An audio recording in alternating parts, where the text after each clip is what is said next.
Welcome to the Mother of All Talk Shows special Christmas edition. What a year it has been, but at least you've had us and we have had you. One disaster after another.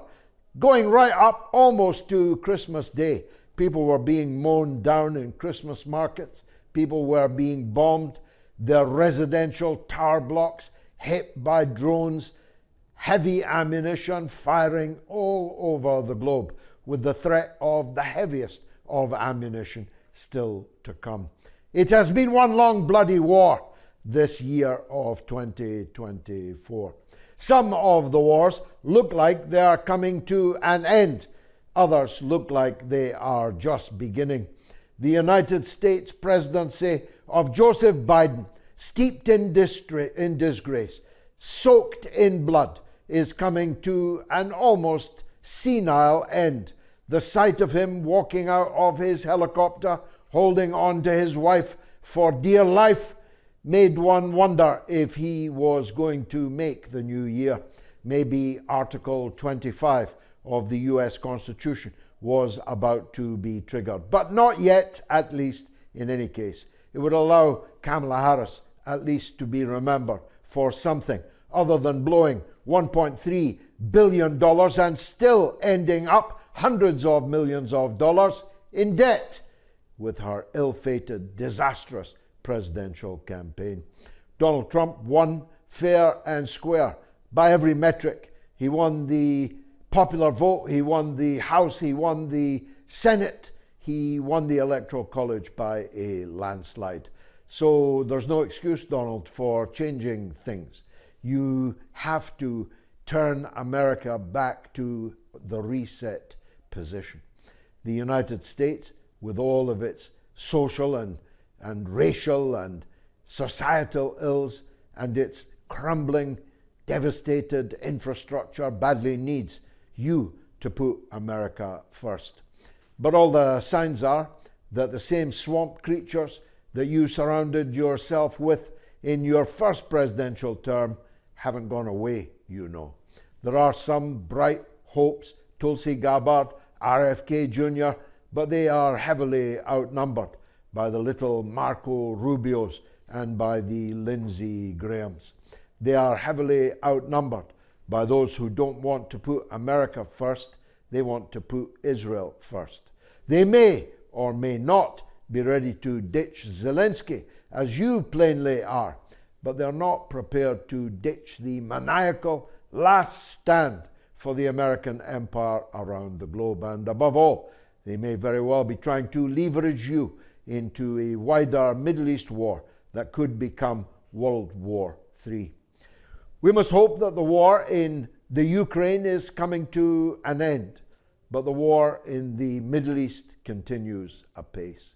Mass slaughter, day after day after day, every single day, almost every single hour of this year, 2024, has been the order of the day in the Gaza Strip, in Jerusalem, in the occupied West Bank, in the Syrian Arab Republic, as was, and of course in Lebanon next door. Carnage, all out carnage, and all of it traceable back to that dreadful, gruesome twosome, Joe Biden and Benjamin Netanyahu. If the world could have seen the back of one, and preferably both of those, at the beginning of this year, it might have been a different year, but that was not to be. And in the course of that 12 months, 2 shows every week, tens and tens of millions of viewers, we have tried to keep abreast of these great events, these dismal, bloody events, and the 1 or 2 great events that also took place.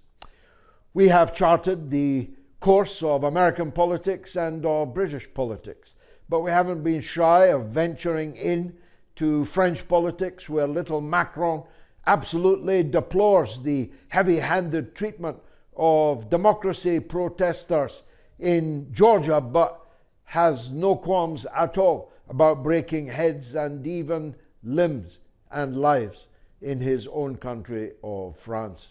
We looked oftentimes at little soldier Schultz and his bonkers berserk Foreign Minister Anna Baerbock.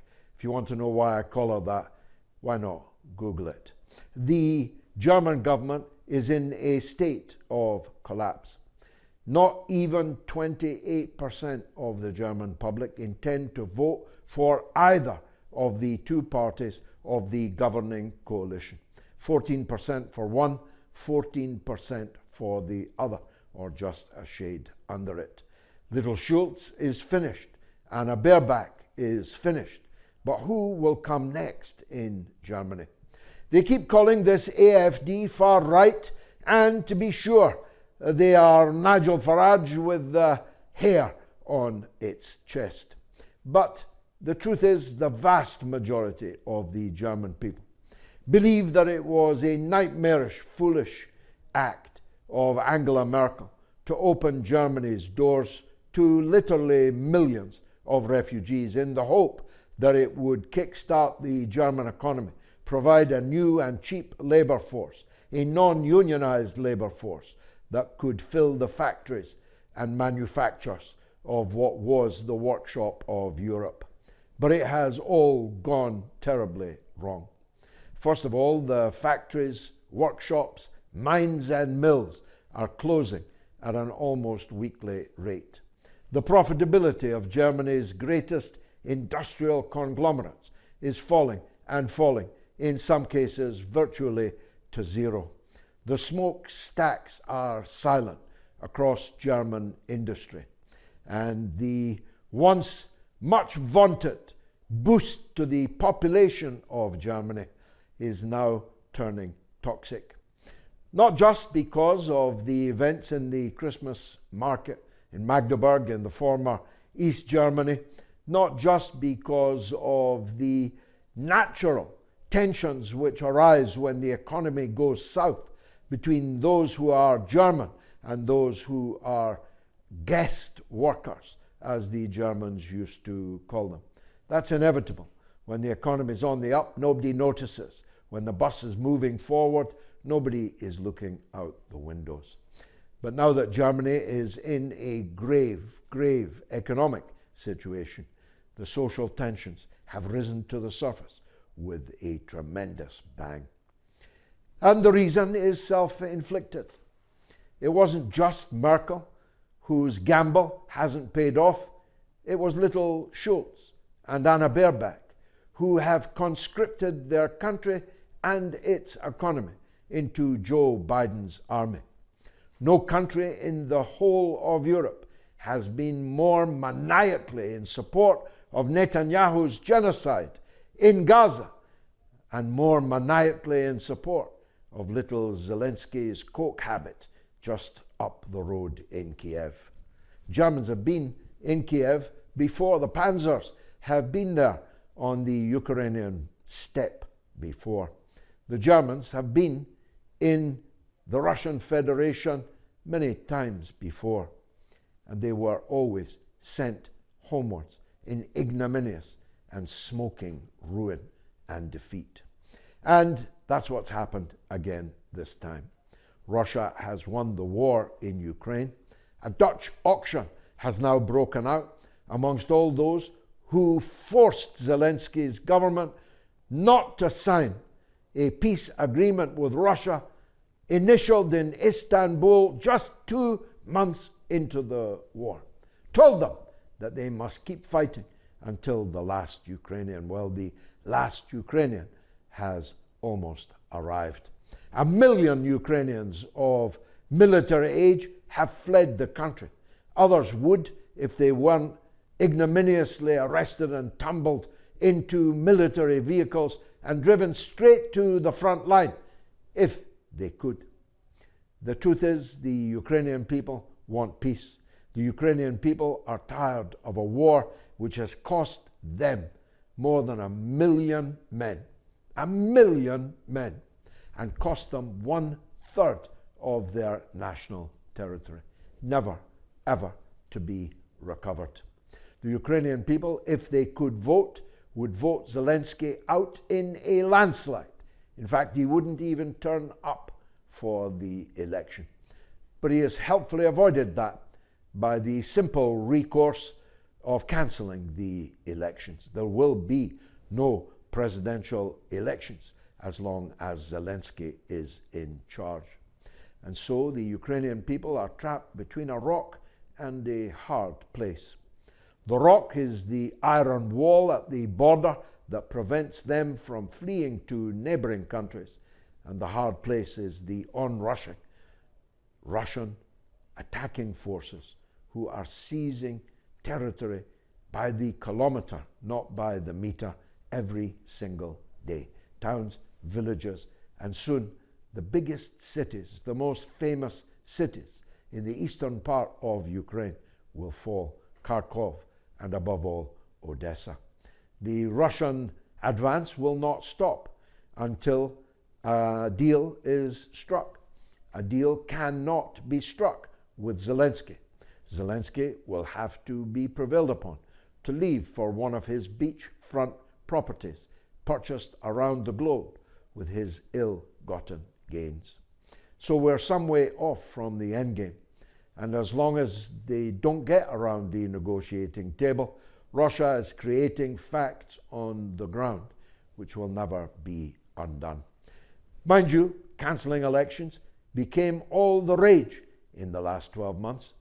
The EU prevailed upon Romania to cancel their presidential election because the wrong guy was poised to win it by a landslide. A guy who wanted to end the war in Ukraine. A guy who did not regard Russia as his enemy. And that was a price that NATO was not prepared to pay, because NATO has invested large in Romania. It's intended to be the biggest NATO military base anywhere in the world. So you can't have a president who doesn't agree, even if he's the president that the people want.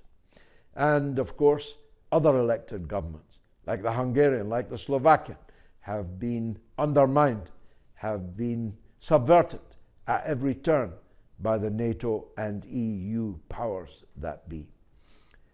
Keir Starmer, as I speak, is on an airplane. He badly needs a holiday after the stresses and strains of the last 6 months as Prime Minister of Great Britain.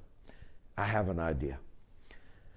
We don't have an Article 25. We cannot force Keir Starmer to step down, but his members of Parliament can.